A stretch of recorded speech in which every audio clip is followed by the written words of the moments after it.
Well guys, it finally happened. I have a garden under shade cloth.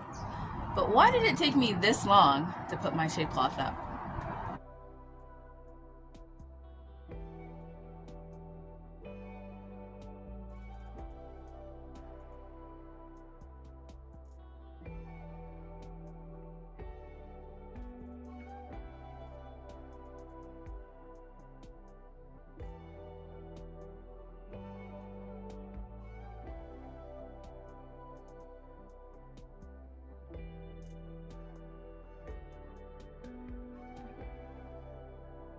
Hi everyone, welcome back to my channel. I'm Shamira Benson, one part of Team Benson, and today I'm going to talk to you guys about my shade cloth.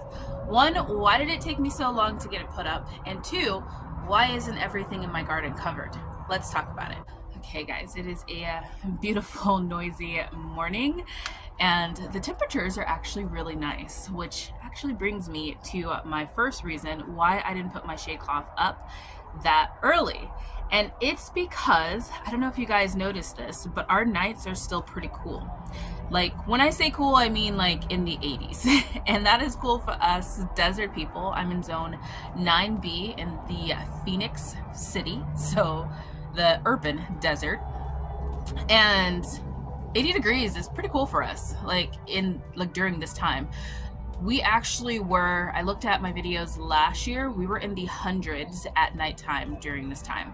And that makes a big difference. So when I'm thinking about what I want to put up for my shade cloth, I don't want to have my plants cooler, like way too cool at night.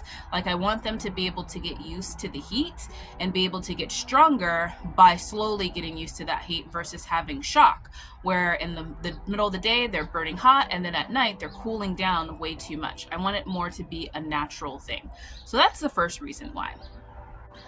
Now the second reason is that I planted a lot of my summer garden stuff late, like probably like a couple weeks later than what most people were, which is why I don't have squash, zucchini, and my Armenian cucumber is so small right now. So I need the power of the sun, all of its rays, to strengthen up those plants, get them photosynthesizing, and really get them growing. So I can't cover them up with shade cloth right now because they need that heat and they need that sun. This is my Armenian cucumber. Now, she will eventually hit a point to where she just grows like a foot a day. And right now is not that point. It's a couple inches a day. But as you can see, with these hot temperatures and the heat and this bright sun and long amounts of sun, it's really starting to green up versus how it looked in the beginning when it was getting all of the cool temperatures. It was getting attacked by spider mites.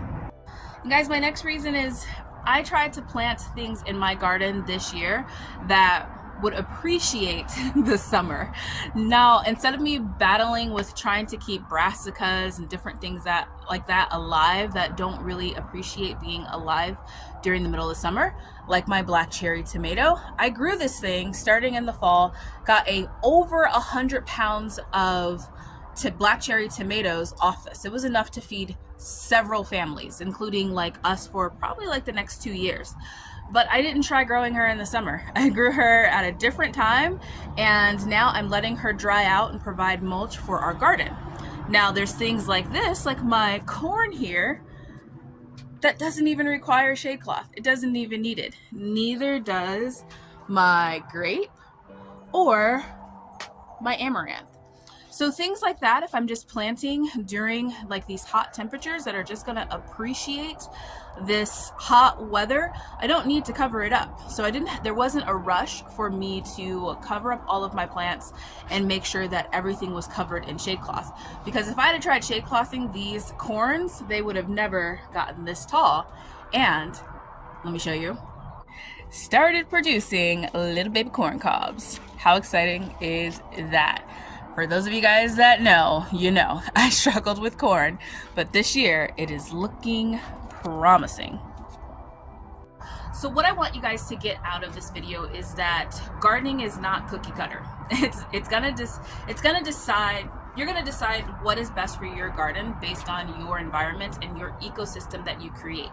I created a different ecosystem than a lot of our other gardeners that you might see here on YouTube, and therefore I don't struggle with pests as much. I don't struggle with a lot of different issues when it comes to disease or like mildews or all those different things, because I created a ecosystem that is better for me and better for my environment, which is why I plant things at different times and I tend to things at different times, and I pull things when they need to be pulled, and I harvest things often when they need to be harvested, and I plant certain amounts of different things. So this is where I think a lot of gardeners are struggling, and this is where I struggled in the beginning. Is I would watch a YouTube video and I would think, okay, everybody's doing it, this is when I have to do it.